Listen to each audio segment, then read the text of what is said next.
ગૃહમંત્રી શ્રી હર્ષ સંઘવી સાહેબ તેમજ ડીજીપી શ્રી વિકાસ સહાય સાહેબની સૂચના હેઠળ અત્રે મોરબી જિલ્લાના એસપી રાહુલ ત્રિપાઠી સાહેબના માર્ગદર્શન હેઠળ અહીંયા ડિવિઝન વિસ્તારમાં વાંકાનેર સિટી અને તાલુકાના જે ગુનેગારો છે, બદમાશો છે, એનું લિસ્ટ બનાવવામાં આવ્યું.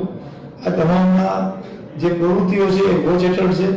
તેમની ગેરકાયદે પ્રવૃત્તિઓમાં તેમનું મકાન છે એ ગેરકાયદેસર છે કે કેમ કે કાયદેસર છે, તેમના વીજ જોડાણ કનેક્શન, તેમના પાણીના કનેક્શન, તેમના ગેસના બોટલ વાપરવાની સ્ટાઇલ, અલગ અલગ જે કોઈ પ્રવૃત્તિ સાથે સંકળાયેલા છે એમાંથી કોઈ પણ પ્રવૃત્તિ ગેરકાયદેસર જણાયેલ આવે તો આ અંગે એકદમ કડક પગલાં લેવામાં આવે તે પ્રકારનું અહીંયા આયોજન કરવામાં આવ્યું છે.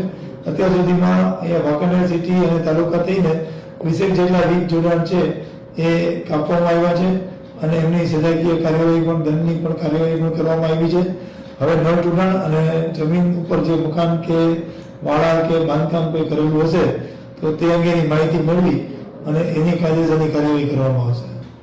હજુ વાંકાનેર સિટી અને તાલુકાના ખૂન, ગૃહ પ્રવેશ, ઘરફોડ ચોરી, રાયોટિંગ, ઈજા, અપહરણ, બળાત્કાર જેવા ગંભીર ગુનાના આરોપીઓને અહીં વાંકાનેર સિટી પોલીસની સાથે બોલાવવામાં આવેલા હતા.